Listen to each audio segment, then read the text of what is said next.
Oh, okay. Oh no, I'm sorry. Put that down right now. Sorry, let's put that out.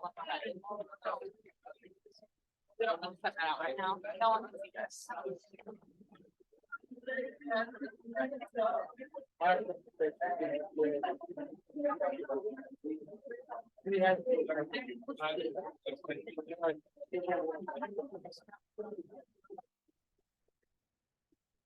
And then I tripped over it. No one can see it, including the person who said it right there. No one will trip over it.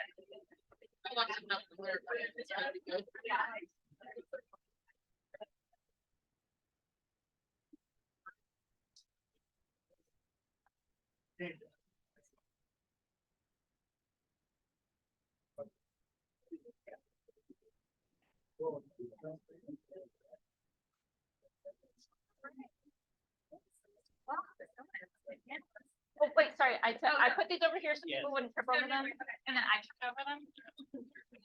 Right after I did that. Now they're tangled. Now they're really tangled. I'm sorry. Okay. I give that to you. Okay. I know you're just untangled. This is one of my special abilities that is untangling things. I feel like as a geographer. And we untangle the world. Which is the end? That's a good question. That one. This one? Yeah. Okay, hold on now. Just gotta come this can you hear me? Here you go. All right. So this is going to catch all of them. This is going to catch all of them. It will catch it. It will dry.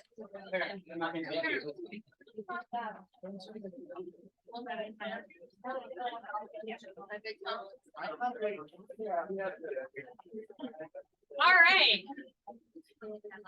Hello, everyone, and welcome to our first ever Ask Valk Anything on Barbenheimer.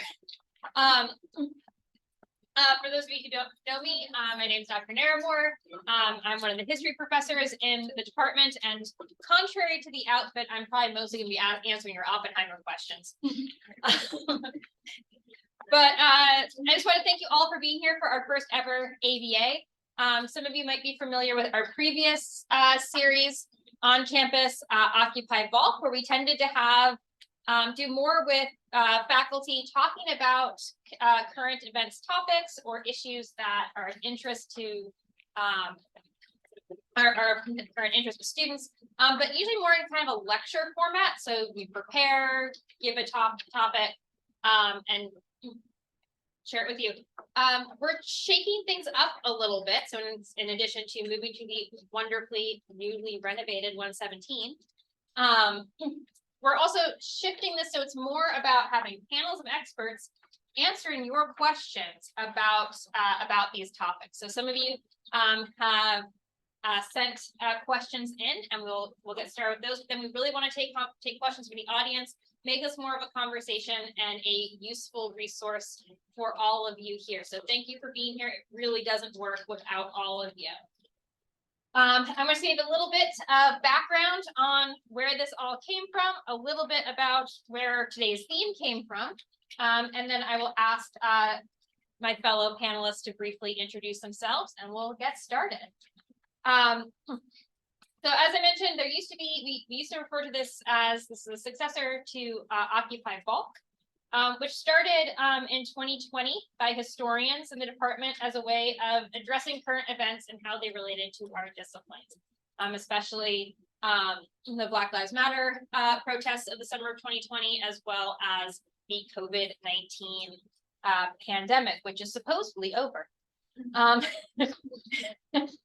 Sorry, for those of you who know me, know I'm also a historian of medicine. So, this was inspired by the teach-in movement in the 1960s, where faculty members at universities across the country gathered with students to lend their expertise to current events and current issues that aren't necessarily part of the traditional curriculum. So fast forward to today, we wanted to, again, shake up that format, make it more student driven, and panel of experts with your questions. So kicking us off with today's theme of Barbenheimer. So if you were not aware, two very different films premiered on July 21st, 2023. Barbie and Oppenheimer. Both, incidentally, despite coming across as having very different tones, both films that look at real icons of mid-20th century America, address topics about gender, about the United States, about how we envision our future, and who gets to participate in that.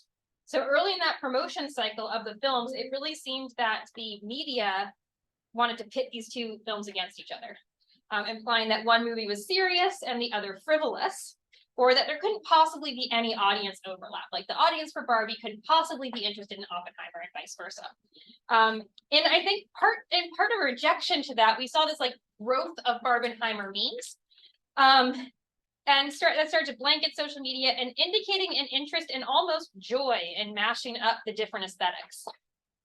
Even those involved totally got in with the fun. Both Margot Robbie, who played Barbie, and Cillian Murphy, who played J. Robert Oppenheimer, explicitly mentioned they were going to go see each other's movies. So today we want to unpack some of what happened this summer, as well as any historical or context questions you are curious about with respect to these two movies. So again, I'm going to have everyone briefly introduce themselves. But again, Dr. Naramore, I'm a historian of science and medicine. So professionally, again, aesthetically Barbie today. Professionally, really drawn to Oppenheimer. I was very excited to see it. Particularly since my expertise is really on how scientific knowledge grows in communities, how knowledge is created and formed in social contexts, and how that responds to particular political situations as well. So Oppenheimer was really right up my alley. And just as a person, like, this is my Jane Goodall Barbie. She lives in my office. So, all right, Dr. Ford. Hi, so I'm Dr. Ford. You might be able to tell by my attire that I am I'm a women's historian, and I also, some of you may have flyers from me. That is not me saying you need to buy my books, but I'm just doing shameless promotion because you're here. So I'm a scholar of the, obviously, women and gender and sexuality, but also of the American West. And so, as you can tell from my outfit, women and gender and sexuality and the American West. So I have a book out on rodeo, and I have a book coming out in a couple of weeks on gay rodeo that looks at gender and sexuality in the American West. And so I was really excited to see Barbie for all of those reasons, and then really excited to see all of Ken's journey with cowboys and the American West and horses. And so I would love to answer and talk about, not really answer, but just talk about any of the questions you have about how and why Ken is like trying to find manhood and masculinity through the American West, because that's interesting. I have not, full disclosure, seen Oppenheimer, though I should, because I also teach the US since 1945. But I also get a lot of migraines, and that movie's 3 hours long and has a lot of flashy things. And that movie 100% would give me a migraine, and it sounded like a nightmare to me. But I have read a lot about Oppenheimer, and I have thoughts on it. And so I'm more than happy to talk about those thoughts, specifically about women in Oppenheimer, because that's interesting. Additionally, the use of the West in Oppenheimer, because that's also interesting. So don't be afraid if you have not seen one of the movies or either of these movies. I think there's also things that we can talk about, because not everyone on this panel, I don't know, maybe all of y'all have seen all of the movies, but I have not seen all of the movies. And I stand by migraines as my defense of that. So, yeah. Hi, everyone. I am Dr. Giselle Greenwich, and I am a sociologist in the Behavioral Sciences Division. My areas of interest include race and ethnicity as well as culture. So if you have any questions on those areas, I'll be happy to answer those questions. I saw both films. I would say that my favorite of the two would be Barbie. I was in Grenada, which is my home country when Barbie was released.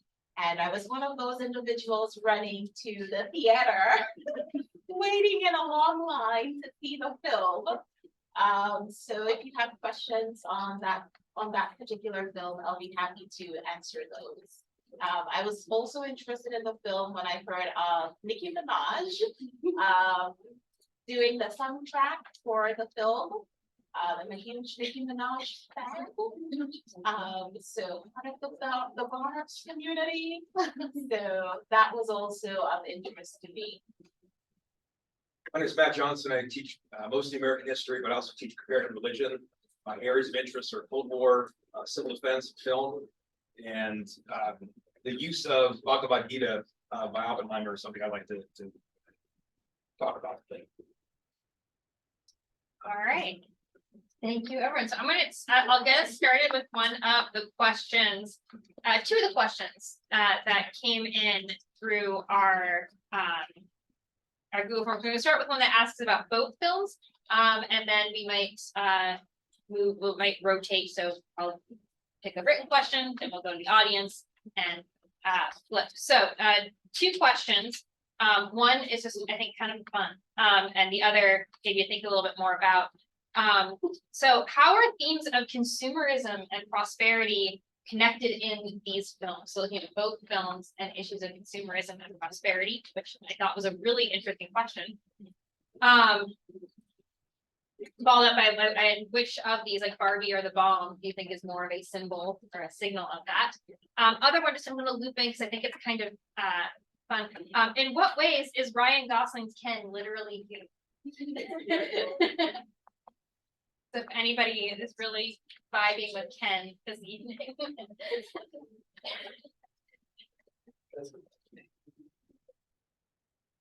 I'm going to start with the first question. Yeah. I think that of the two films, Barbie is more an icon of consumerism. We can see that through the sales and the marketing that occurred. So once the film was released, a lot of people went to the stores and purchased pink items, pink clothing, pink accessories, pink everything. And I think that speaks a lot about, consumerism in the United States, but not just in the United States. I think globally we saw, a lot of people rushing to purchase pink items. I think when I even searched for some items myself, they were already out of stock, right? So globally we saw the marketing of pink fashion, and there was an increase in like fast fashion, specifically in pink items.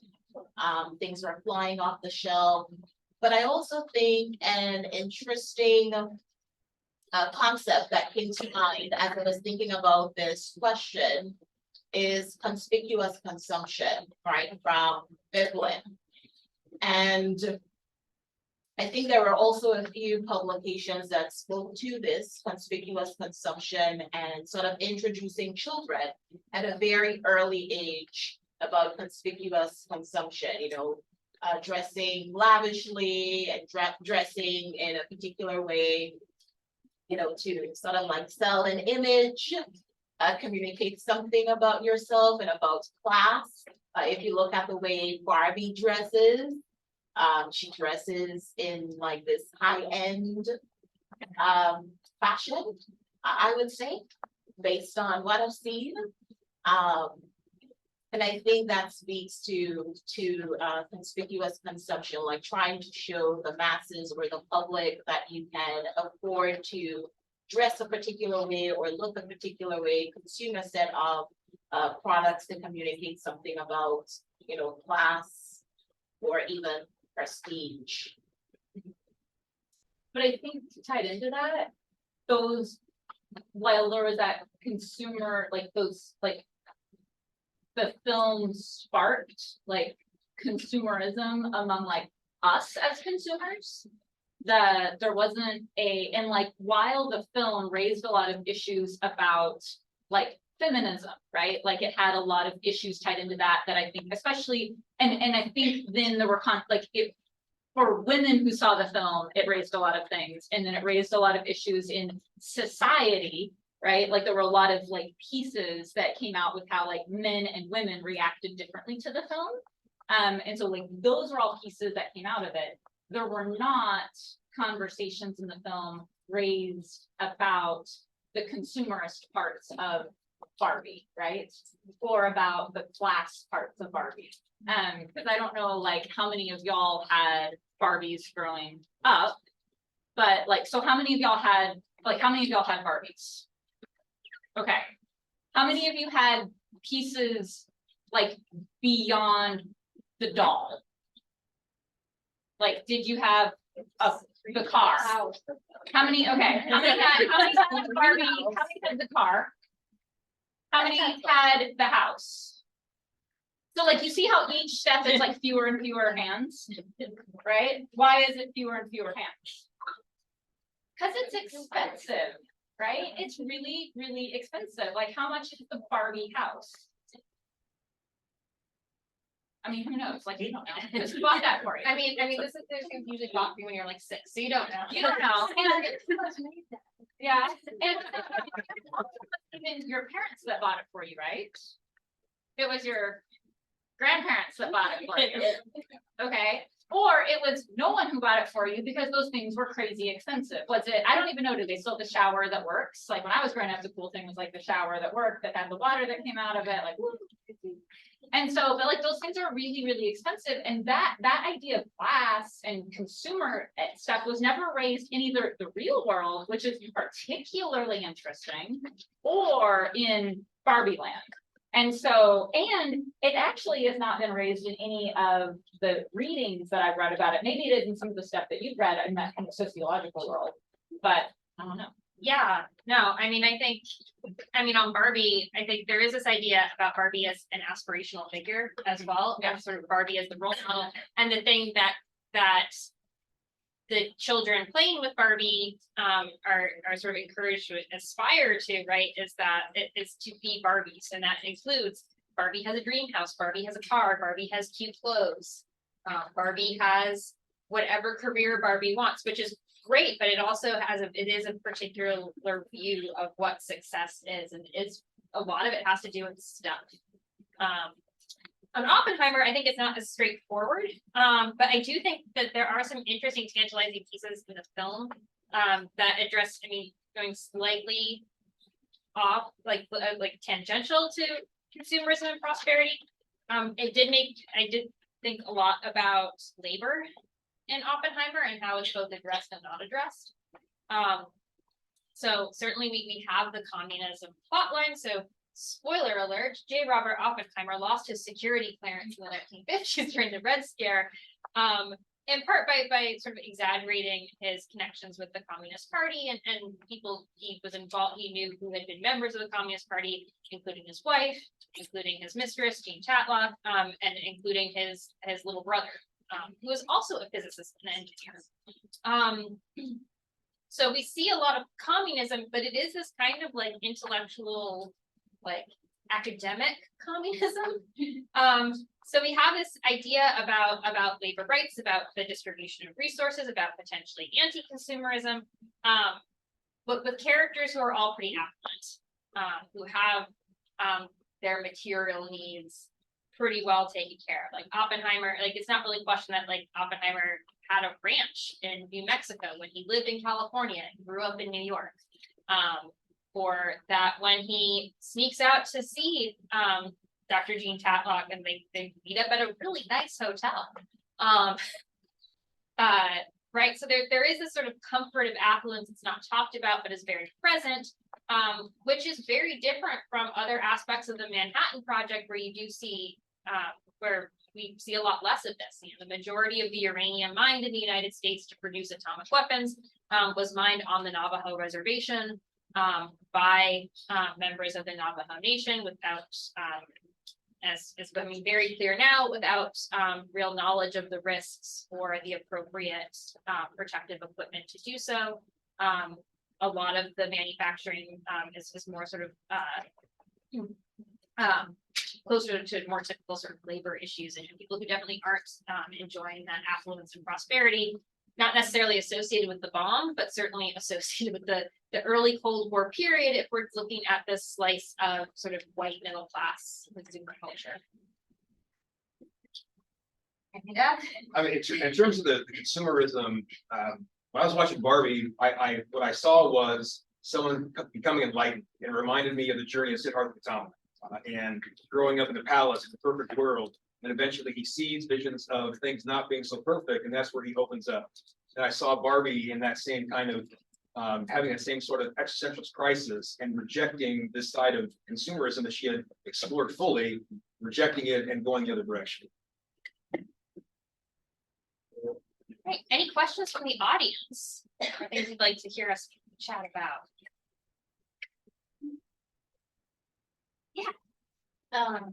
With Oppenheimer kind of focusing on the quote, his "I become death, destroyer of worlds." You mentioned I'm not gonna say right, but the new religion. I was just kind of curious about. I don't know if I realized that's where it came from, so I was just kind of curious about that. The quote comes from Bhagavad Gita, Song of the Lord. It is primary Hindu text that is really the guidebook to life. He does say that quote, it was not in the midst of coitus. In reflection, he mentions it in 1965 in an interview, and to provide some context, I brought that entire quote. And this is what he said: if it was needed to put an end to the war and had a chance of so doing, he thought that was the right thing to do. We knew the world would not be the same. Few people laughed, few people cried, most people were silent. I remember the line of the Hindu scripture, the Bhagavad Gita. Vishnu, trying to persuade the prince that he should do his duty to impress him, he takes on his multi-armed form and says, "Now I am become death, the destroyer of worlds." I suppose we all thought that one way or another. Now, in terms of that message, right, that I become death, one of the things to understand about that story is that Vishnu is part of a triumvirate of gods, and one being Shiva. And Shiva can be described as death, right? Can be described as the destroyer. And Shiva is part of that threefold expression within Hinduism of creation. There's Brahma, the creator, there is Vishnu, the sustainer, and there is Shiva, the destroyer. And I tell my students that destroyer isn't necessarily the right way to look at it. I think it's more accurate to talk about Shiva, the dismantler.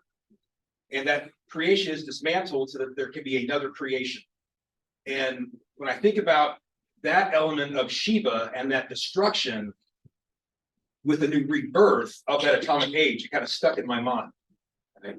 The other part of it that we need to really remember about Bhagavad Gita is it's a story about the importance of doing one's duty. And Oppenheimer was a scientist. He was an American scientist. He was a Jewish American scientist. And he believed that it was his duty to fulfill his obligation. Another element of Bhagavad Gita is to do one's duty, not worrying about being correct or not, for that is God. That is for the gods. So that element of that quote, particularly with the context of the importance of duty, really kind of put Oppenheimer in a different frame of mind for me. And then if you change that quote from "I become death" to "I become Shiva," it really changes the way that one could interpret it in terms of that creative aspect of the new age that we have created.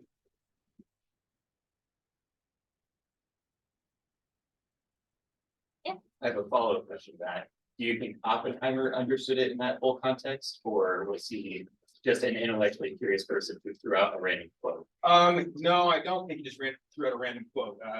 He taught himself to read Sanskrit. He read it in the original language, which is more than I can say for myself, certainly. So yeah, I think that. And I think, if I'm correct, like that's his translation of it. It is. Because it's not always that line is not always translated. Correct. That. Correct.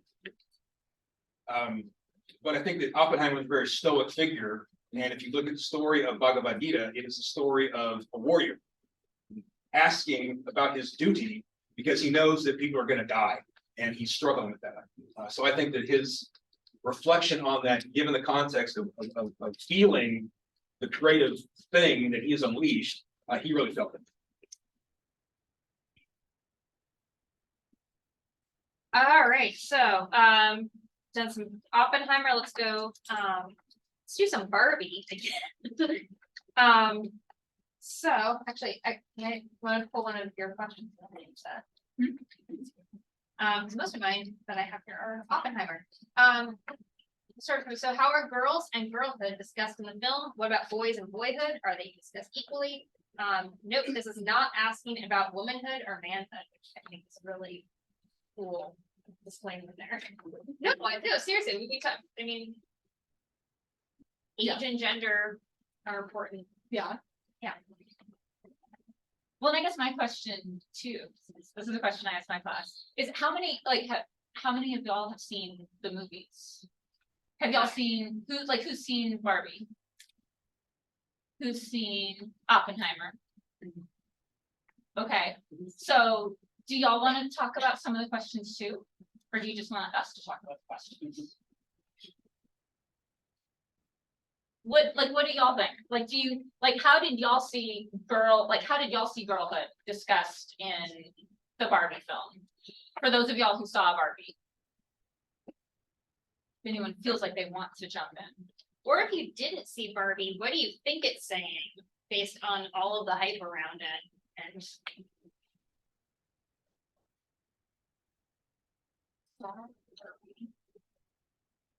Yeah. I actually just saw it Barbie Sunday. And so I thought it was really interesting that it was kind of the idea that the Barbies in the Barbie world think that they have created like a perfect utopia for women, and kind of how Barbie realized that that wasn't the case, but then also that Ken, like all the Kens went along with that, and then when Ken was like, "Oh, manhood with horses," and kind of went back, and I guess I wasn't expecting that, and I just thought that that was an interesting, like how they situated that wasn't what I was expecting.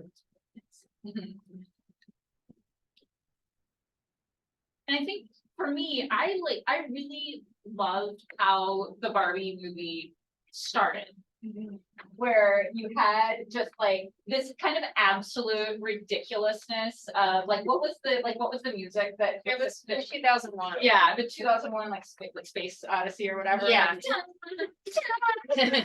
And you just had like these like girls that are like playing amongst the rocks, right? Like you're back in the Stone Ages, and like all you had as a girl to play with was like a baby doll, right? And like all you could do was to be a mother and like have your like little baby doll and like iron the clothes, and then like who emerges before you but like sexy like 60-foot like sexy Barbie, which is like right, like a play on like was it that film Barbarella, right? Which is it's like a play on some like film from like the 1960s.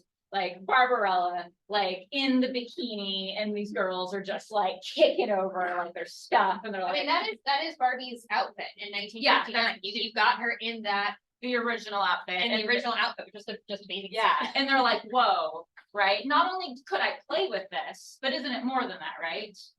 Because it's like I can be that. I don't just have to be the traditional mother. So I don't have to be this version of like stay at home, play with this baby doll, but like I could be this like maybe this young, sexy, like single thing. So in like one fell swoop, you're changing ideas about, I think, both girlhood and womanhood. Like it's bringing together like all of that stuff. And it's like, it's absolutely ridiculous. Okay, like ridiculous, but it's like amazing, you know, like what a cool way to start a film, and immediately I was like, okay, well, this movie's amazing. Like, why did I wait, 2 months to see this? I'm an idiot. And then I immediately went home, and this was like 4 days before school started, and I like changed my syllabus. I was like, okay, well, my women's history class has to go see this movie. Change. So that, like, yeah, I thought that was just such a great way to do it. And then I think that's really where you saw like girl be the most kind of prevalent in that film to me. That scene reminded me of my daughter. She's not here, so I talk about her. When she was 9 or 10, I was firefighter, and she wanted, she had Barbie dolls, and she wanted a outfit. What do they call it? Outfit thing, package, whatever. And she was looking for firefighter ones. She's like, Dad, these all look stupid. They're all made of plastic and these melt. That's not accurate. I want real fire gear, Dad. So I found a doll with real fire gear. Of course, it's a guy. Stripped it all off, put it on the Barbie, and gave it to her, and she was just stoked, right?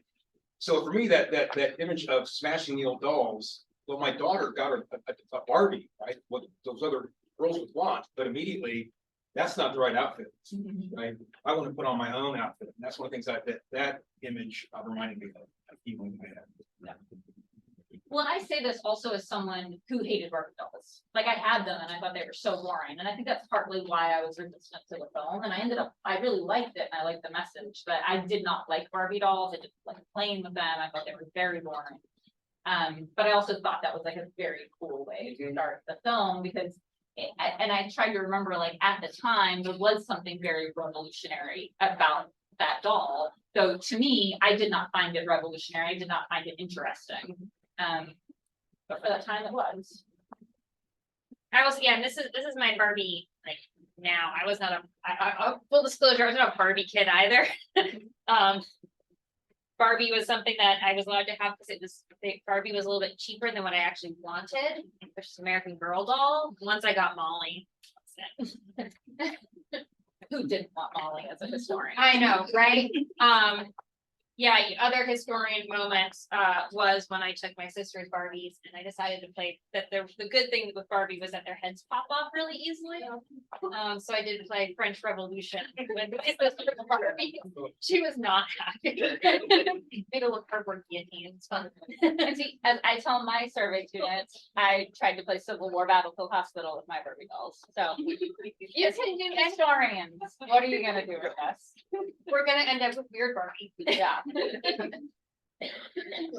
The only other thing I'll add to the conversation is like the beauty standards. I think it shows what beauty means in society. I think in the film, they did try to incorporate a bit of diversity in terms of different sizes, different skin tones. However, the main character, I think, still shows what the typical image of beauty is, in our society. So it's still, a slim figured individual, tall, with blonde hair, white in complexion. Yes, there are Black Barbies in the film, but they're not the main character. And I think it communicates, like what beauty means to a lot of people in the United States. Like when you look at magazines, you still see, some of the states where when beauty is discussed, it's the same type of character or the same individual or people with very similar characteristics. And that can put a lot of pressure on girls, right? Even from, a very young age, processing what beauty means and, what it means to be beautiful in this society.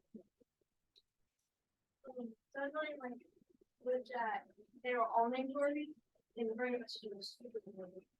You had Teresa and Raquel and Stacy and Chelsea, and you had all of these people. So like, I guess what's the significance of that? The significance of having just the same name. I think it is to try to convey some type of equality again. But at the same time, there are some things that are contradictory. So, yeah, so they get at that, so they do like mention this a few times in the film. So they have, so sometimes they have the non-Barbie figures with like, yeah, that have the other names. And then they have everyone else who's all Barbie, and they do say like, oh, you're all the same, but then they do sometimes say, oh, but you're the stereotypical Barbie, like they do call that out. And she's the one, like the Margot Robbie Barbie, she does sort of, like, she's the one who sort of tries to be like, oh, no, but like, we're all Barbie, and the other Barbies are like, well, but you're like, but you're really the Barbie, right? Like, they don't know she's like the clean Barbie, and she's the one like, oh, but she's kind of like the I don't see race Barbie, right? Like, you kind of get that sense from her, kind of like the Ken is like kind of that Ken too, but like all the other Kens know that like he's the Ken, like they're the Barbie and Ken, and all the others are like the other Barbies and Kens. And so like I think they do like a fairly good job of like calling that out and like identifying that a little bit, where like they don't even attempt to do that with like some of the consumerist stuff and like class stuff. And then you definitely see that some when they get to the real world, because like America Ferrera's daughter is sort of like, oh, this is bullshit, right? Like, this is like, there's this and there's that, and like, this is what girls look like, and there's that, and it like kind of like identifies like, you want to know the problems of Barbie? Like, I'll give you the problems of Barbie. Like, here it all is. And so you kind of get like a little bit more explicit with some of those issues, but does that like help with some of like that? Because like they like most of the time they're all just like they're all just kind of Barbie in the store, except for every now and then they do have different names. Thought they were the same, the creators of the baking type of, instead of, I can't remember what the other names, but they all have different names. I was in my area. Oh, do they? Yeah, some of them, like, but I think it is that sort of idea of like trying to, like to make Barbie an idea, Yeah. like anybody can be Barbie. Yeah. They can all sort of, so everyone can kind of fit that, and I think that's where the toys are going to. I don't know for sure, but I think that's more like it's about making different looking Barbies of different heights and different ability and different skin tone, weight.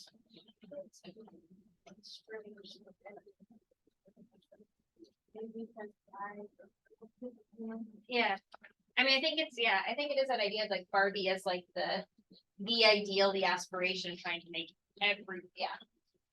again, I'm not sure how well it works, but I think that's what they're going for. And I feel like from when I like, and maybe it depends on like the generation, like, 'cause I feel like when I was growing up, they were all mostly just Barbies. Like, I think they were all Barbie, and then every now, like, and then like there was Skipper. Yeah. I feel like it was just Barbie and Skipper. I don't remember there being like other ones with different names. They got more names. The parents decided to have two. Oh, okay, I don't know. So I think I remember like a little bit of internet skimming, like they did a bunch of different names like in the 60s, and then they kind of went away, and they think they started having them come back, because I know my little sister had a Midge, because she's a redhead, so they gave her a Midge. But that was like new, like they brought Midge back sometime in like 1998 or something.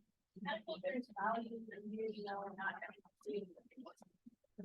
I mean, at the same time, Barbie's going through an existential crisis, right? And Yeah. if she, even she, can have this moment of realization or this crackdown that this is not where fulfillment is, even she can go through that, then we can too, right? It's almost like permission to, okay, well, if she can crack under pressure and actually become who she really is, then that's permission for the rest of us to do.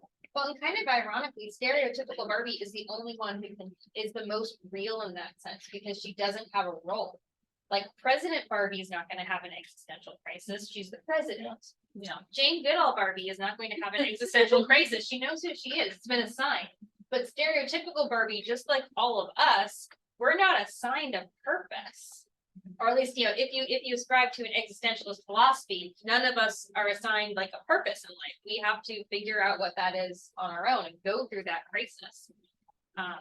So weirdly enough, it is Margot Robbie who's the most relatable Barbie. I hadn't thought about that till now. Yeah. Now you've just given everyone an existential crisis. Thank you. Right, I was gonna go back to like the mention of women in gender past, but what would have been like a possible response had Barbie been released when Roe v. Wade was overturned? Like, what could have been like, I was just thinking, Like, what would Barbie have said? no, not like what Barbie, like what would have been like a general like populist like response to having Barbie being released around the same time as the Roe v. Wade like overturned, if that like makes any sense. Like, Do you think it would be different than now? I don't know, like, I feel like it would be like the outspoken would be a lot like it's already outspoken now, but I'd say I feel like there'd be like maybe even like more backlash against like the Roe v. Wade overturn. I don't know. I feel like there would be some sort of mention of it in the movie. Like if it would be incorporated in the movie. Yeah. Well, but I mean, they make movies. Like a movie is getting made a year before a movie comes out. So really, I mean, It would have been about. I mean, this would have been about parallel Yeah. to it. So really, I mean, I think you could kind of consider this film the response to that. You know what I mean? Yeah. Because this movie was getting made around the time of the release of Roe v. Wade. So it's just taken a year for it to come out. They would have been making it around the same time. Of course, like a production of the film. I mean, when I say production, I guess the plans to make the film were longer than that. So it would have been in process. I don't know if anything, I mean, obviously, how would I know? I don't know if anything in there. Friends with Greta I am shocking. I hate to break it to y'all. Not besties. I mean, I don't know if she said anything, right? If anything in her design of the movie changed with the release of that, it certainly could have, because the timing really would have lined up. But I think you could think about them as a little bit maybe more parallel than as opposed to actually more like after. And now that I think more about your question, I would also agree with Dr. Ford that maybe it could have been a response. However, I don't think they would have specifically used the case in the film, only because I read a few reports that said that the film company was trying to stay away from like political issues or political controversies. Even when it came to like the term like feminism, and some people were labeling the film as a feminist film, they came out and said that it is not a feminist film. And so I don't think, now that I think about it more, I don't think they may have used the case by name in the production or in the film, because they were trying to steer away from like hot topics or like political issues. So it could have still been a response, but I don't think they would have named it or made it so evident. But also, if you think about like America Ferrera's like speech in that film, like everything that she said, if you're trying to say, like if the like, I mean, I think you can also think about like what a production company is saying, which is a very like political response versus what a film like director is doing, and Margot Robbie as a producer of that film is like doing in their attention. But like think about like America Ferrera's speech in that film. I mean, that's very much about like the position of women in society, right?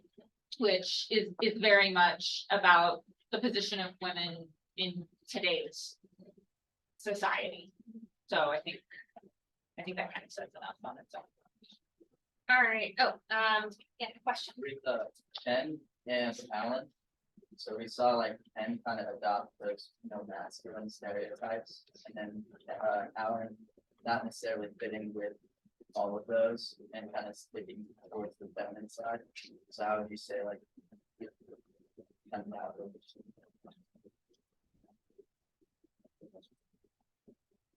And I don't know what's up with Alan. I love Alan. Yeah, I think Alan is such a like a refreshing, like weird character, but like Not the way not in terms of like whether or not he's embracing femininity or masculinity, just like Michael Cera inherently just embraces awkward. Yeah. But yeah, no, I mean, it was really interesting. That, like, I don't know. I was watching like a think piece on Alan, like before this. And I was reading like the YouTube comments under it. It was really interesting. A lot of, although Alan is definitely, I mean, they're Barbies, they're toys. Nobody has any like, as they made clear on the beach, no one had any genitals. But I think like one of the YouTube comments that really struck out to me is somebody who's a trans man. And it's like loved having Alan as an idea of like you couldn't be embracing that, be a man and not have to embrace toxic masculinity. Like Alan's sort of quiet like support of the Barbies, and quiet I think just because that's Alan, he's an awkward dude. Like it's not like not I don't know. It's interesting to have that sort of counterpoint. Like not all men are gonna fit into these stereotypes. But I think, and I'm making this point as someone who has not seen Oppenheimer and just basing this on things that I have read. But that you see, I think you could possibly see some similar, like maybe some parallels in the ways in which men who are not aligning with the kind of the changing expectations of masculinity that are emerging around them, right? So in Barbie, you're seeing masculinity change as Ken goes to the real world and he's like, masculinity is cowboys. It is cowboys and it is a white furry jacket. Like this is where it's at. And he goes back and that is what all of the Kens are into. And then Alan is like, I don't know about this, right? He's like, I am staying with what I've got. And this doesn't fit with what this different kind of very like, this new kind of masculinity is in Barbie land, right? And from what I've read in Oppenheimer, I mean, you've got you have this you've got Oppenheimer, who's a very different kind of masculinity, this very slight man, slim, kind of fragileness to him. You've got Truman, who's like, oh, snuggling Yahoo, and which is, he said, like, several years later, that was not an immediate thing that he said, but who's existing like this intellectual, right? But I mean, he's like sexing it up with the ladies, okay? So like there is this like heterosexual masculinity that's there, but not this like military masculinity, right? Like that's a very different kind of masculinity. And so you've got this different kind of thing that's not fitting, this like intellectual, slight, what you could consider a kind of effeminate, right? Masculinity, which is what you have with Alan as well, which what you have with Oppenheimer, an effeminate masculinity, which I wouldn't say is exactly an effeminate masculinity, but let's argue, sure, is increasingly problematic as you move into the 1950s. As we have increasing conflicts with the Soviet Union, right? Like, so then you have these greater concerns with all of these communists he's been hanging out with, some communist sympathies that he has himself. And so, and I'm not saying that this is because of like these other issues with like masculinity, but like you do have like this is kind of an interesting way to think about both of these characters, both of these people, and both of these films together. You've got some kind of interesting things that are happening with masculinity. And when you have like men or individuals who are not always conforming with the kind of standards or the expectations of masculinity, or the changes of the standards of masculinity that are happening in society around you. And that's really not always okay. And the same can always be true for femininity too. I mean, think about what happens to Barbie. Like, oh my God, she's got flat feet. Wow. Cellulite. You know, cellulite, right? She grew up in China. Get out of here. Well, You know, like these are all like we're similar kind of concerns when it's happening to her too. Well, I think the politics was interesting, going back to Oppenheimer a little bit. This idea of gender in the Cold War context, and feel free to jump in, anyone else, but this idea sort of in the American context of in the 50s and in the early Cold War, seeing that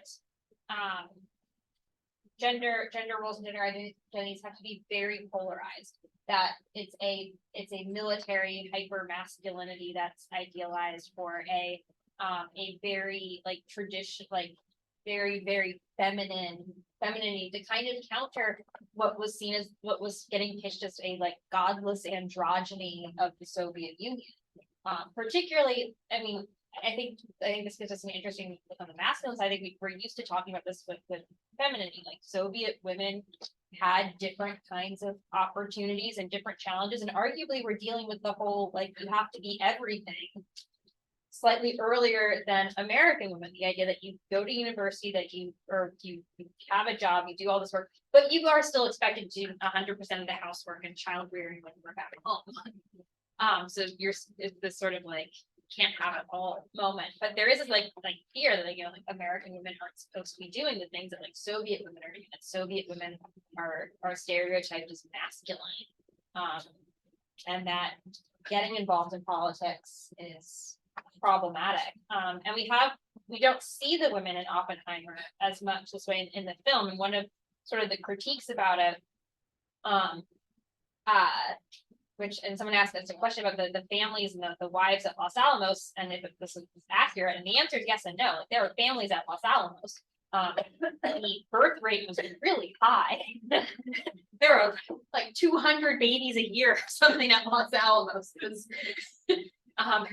There's not much to do and no effective birth control in 1944, 45. But it kind of downplays the fact that, women appear, but it's never really addressed the fact that 11% of the people working at Los Alamos were women. And it wasn't just because they were there because their husbands were there. We get this sense in the movie that's like, oh, we've got these women who happen to have graduate degrees and they haven't been using them. They're married to these men. Let's use them. Single women who were professional women were recruited to work at Los Alamos in high numbers. There were huge numbers of women working at Oak Ridge, Tennessee, one of the other Manhattan Project sites.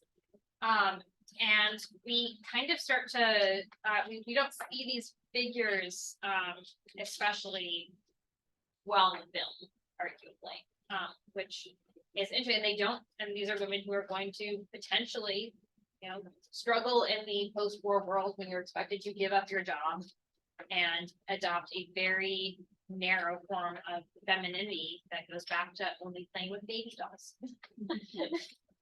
Until Barbie comes to kick you down. Just the way that.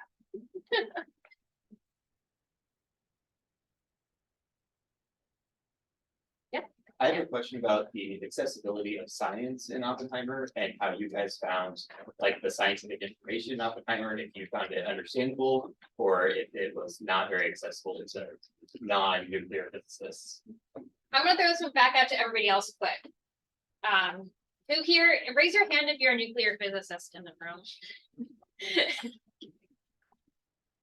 But suppose you saw Oppenheimer, seriously, what do you, so you're at an advantage because you have a chemistry background. Like, I understood quite a bit of it, but like, when they're talking about atmospheric ignition, I don't know the intricacies of it, but like, I get what they mean when they're like, the earth is gonna explode. When they're talking about the mechanism that's going to actually combine and create nuclear fusion. I know what nuclear fusion and fission means, but like, how about other non-chemists? Do they understand the science? Yeah, and doesn't matter. I think is the interesting thing with Oppenheimer, because it's not a tech-heavy history of science film. Arguably, I mean, a lot of popular films aren't especially detailed in this. I think, like The Imitation Game also comes to mind. Like, you don't really have to know much about how code breaking or coding or early computers work to understand what's going on. And for those of you who don't know, that's another World War II era film about breaking the Enigma code and early computing in English context. But yeah, I mean, we get the idea of like things are scary, and I think what Oppenheimer does well, and again, whatever anyone else wants to add, I do think it's interesting how it plays with the ideas of theoretical versus experimental physics, which, as far as I can tell, is a theme that and a tension between like actual physicists in the real world, between the theoretical folks and the experimental folks. Between can we do the early cyclotron stuff in the film was really interesting, where sort of Oppenheimer and his theoretical friends are crunching the numbers, the Germans couldn't have accomplished fission using this kind of thing, and then Ernest Lawrence walks in, he's like, well, we just did it in the other room. Want to take a look at the oscilloscope? Or the question about atmospheric ignition, which is this idea that when you have when you set off the nuclear chain reaction, you're throwing off particles, and it could potentially, you have that explosive nature, you are potentially igniting the oxygen nearby like you would with any explosive. But because of the chain reaction consequence, there's the question of will it ever stop? If we start this in an uncontrolled way, could we theoretically burn all of the oxygen in the atmosphere? Which was kind of an open question. It was very unlikely, as they point out, but I mean, it was something they talked about. And this tension between the math and the imagination was the other thing I really liked. And again, it doesn't get into the technical side of it, but I think the sort of the philosophy of doing different types of science, where Niels Bohr basically, when it's pointed out that young Oppenheimer's math is not good enough to do what he wants to do. But he's asked, but do you hear, and Niels Bohr, but do you hear the math? Do you understand? And we see his imagination with all the raindrops and the expansion. So there's a lot of visual representation of sort of the poetry of how this all works, rather than the sort of bits of it. And I think it's all right. I think ultimately it's a question of just saying, Christopher Nolan's kind of coming at Oppenheimer, and he's said this, right, in interviews, that J. Robert Oppenheimer is the most consequential person to have lived, in his feeling, after he read the biography American Prometheus on Oppenheimer. And the movie's largely based, it's not a direct making of the biography, but it's largely based on it in the way that sort of like how Hamilton is basically Ron Chernow's Hamilton. And Manuel Miranda also read a book one Christmas and decided to went down a deep rabbit hole. But yeah, so I think it does enough for the story it wants to tell, that Oppenheimer was important, and try to get into his head about how he potentially felt about what was happening. And I think the science isn't the only thing that ends up impressionistic because of that. Again, gender issues in Oppenheimer get kind of a gloss, as well as, and one of the big sort of other major critiques is how it handles the actual atomic bombs.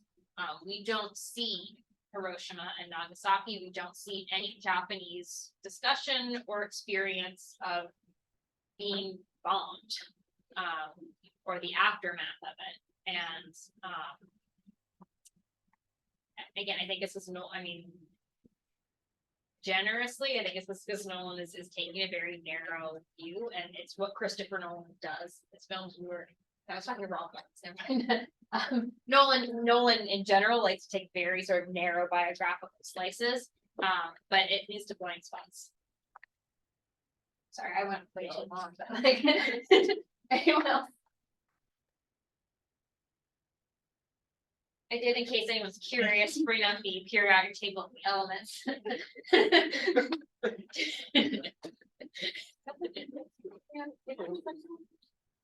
This is what it's always looked like. That is not what that periodic table looks like, but I mean, we've synthesized some more elements. did not look like that when I was. But basically, a very cursory understanding is what you need, which is, yeah.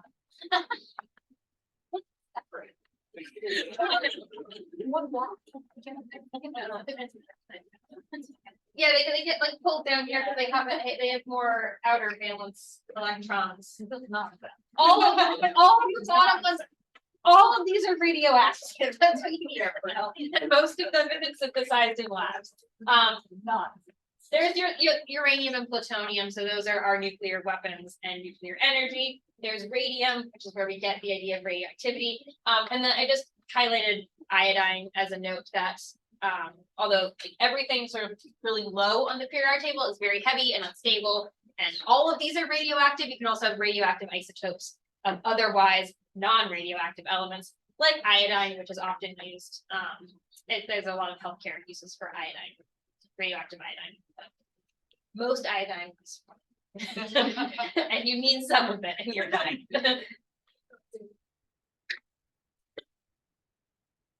All right, we are at 7 o'clock. Where are you? I could see them.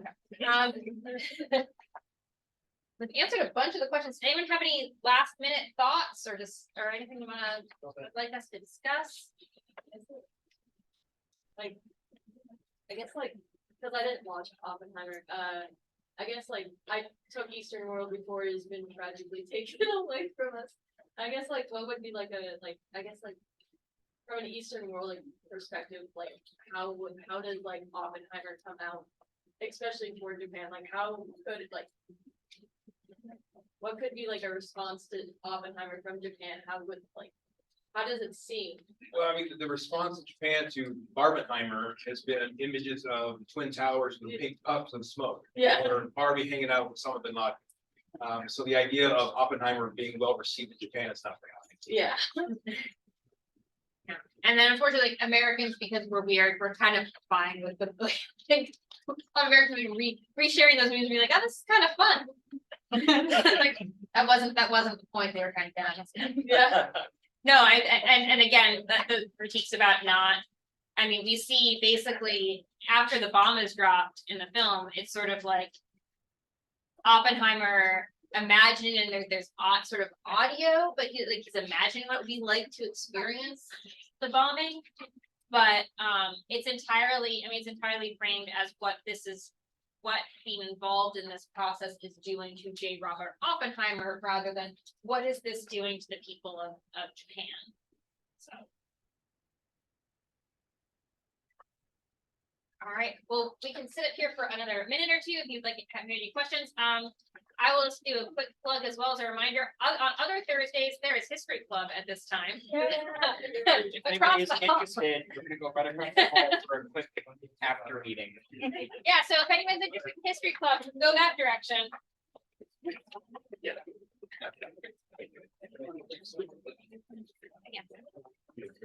Thank God it keeps me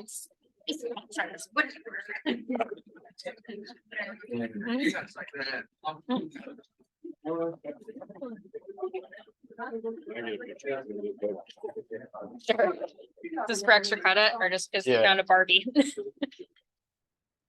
Thank you. Yep.